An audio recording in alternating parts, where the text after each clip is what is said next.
1928년 4월 나는 경성제국대학 예과에 입학하였습니다.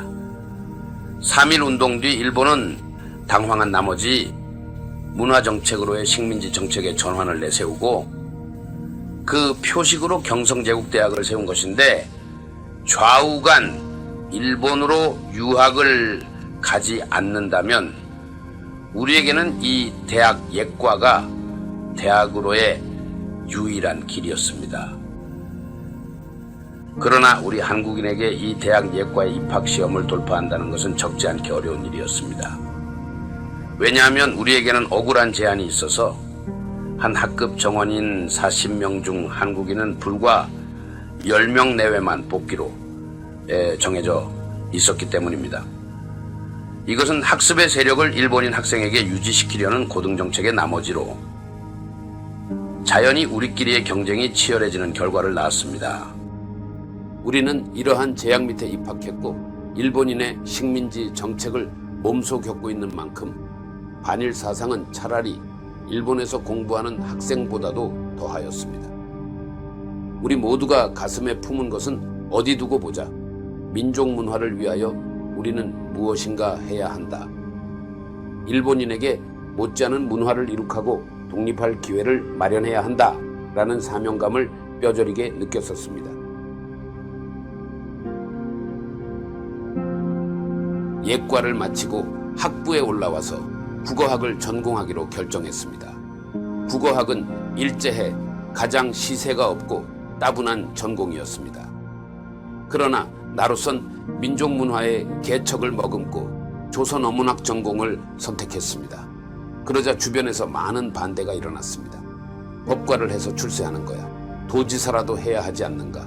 그까짓 조선어학이란 다 무엇하는 거냐 라고 비난이 있었습니다.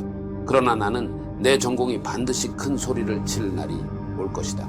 어디 두고 보자 라고 하여 속심으로 더욱 보람을 느꼈습니다.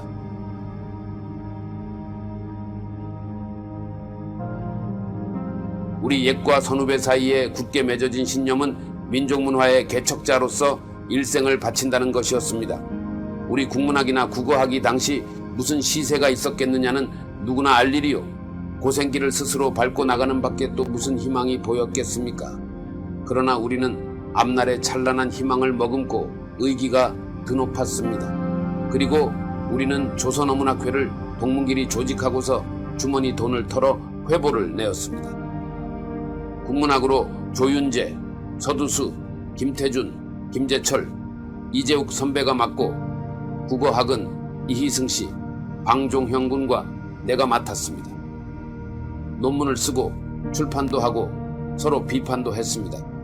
당시 우리는 새 세대였으므로 우리가 아니면 어문학이 부흥할 수 없는 것으로 자처했습니다.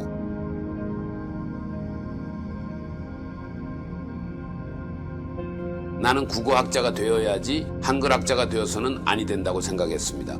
철자법이나 가지고 티읕 받침이냐 디귿 받침이냐를 따지는 것이 학문일 수는 없습니다. 국어학은 언어학에서 출발되어야 한다고 굳게 믿은 것입니다. 국어학자가 되기 전에 언어학자가 되어야 한다고 생각한 것은 지금 보아도 옳은 생각이라고 하겠습니다.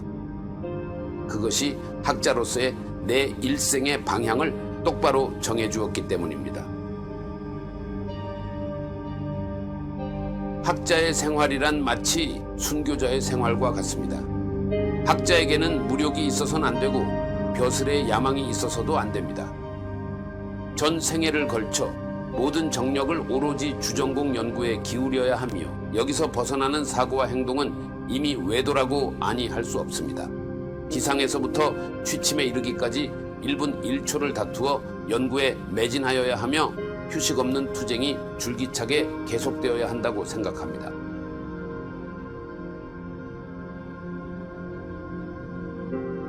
나는 내가 관계하는 학생이 마치 자식과 같이 느껴지며 그만치 사랑하고 있습니다. 학생이 학비가 없어 퇴학하겠다면 집에다 데려와 키우기다시피 했고 때를 지어 몰려오면 같이 밥도 먹고 결혼의 후견인 노릇도 했습니다. 그들이 잘 되는 것을 내 생명이 빛나는 것으로 믿고 그들을 도우며 바쁘게 살았습니다. 사실 내 서재는 학생들의 연구실 구실도 합니다. 거의 몇 천 원의 책이 모인 셈인데 온 집이 책투성입니다. 하지만 철칙이 있다면 학생이 와서 공부하는 것은 권장해도 책을 빌려가는 것은 금하고 있습니다. 그래도 공부를 하러 오면 점심은 무료 제공입니다.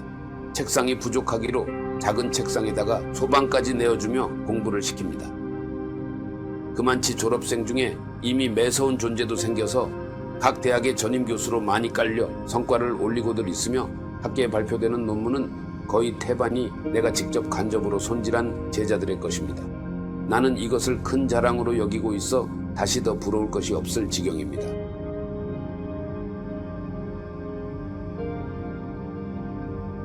비유로 이야기해 보겠습니다. 6.25 남하 때 피난 경험으로 당시 3대 원칙이란 것이 회자되었습니다. 빨리 뛰어라, 멀리 뛰어라, 가지고 뛰어라. 토론에서도 비슷한 3대 원칙이 있습니다. 성량을 가져라, 이론을 가져라, 끝까지 버티어라. 즉 배짱과 이론 체계를 갖고 끈기와 투지로 최후까지 버티는 것이 토론의 최고 병법이라 할 수 있습니다. 나같이 공부를 생활로 하는 자에게 무슨 다른 낙이 있겠습니까? 밤늦도록 붓을 들다가 책상머리에 커피잔과 담배가 있으면 그것만으로도 흐뭇합니다. 그리고 틈을 보아 근교산에 올라가 샘물로 커피를 끓이면서 커피가 되기까지 누워 구름이 달리는 하늘과 주변의 산악을 보면 그것으로 나는 만족합니다. 여색을 찾고 술자리를 일삼으며 청음의 수표를 거래하는 인간들이 나에게는 가장 불쌍한 존재로 보입니다.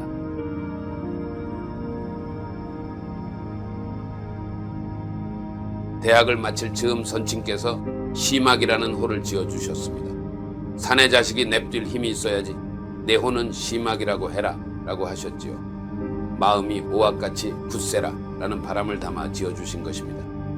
아침 햇빛에 단장한 산악의 용맹스러운 자태를 떠올리며 나는 내 회 만족하면서 살았습니다.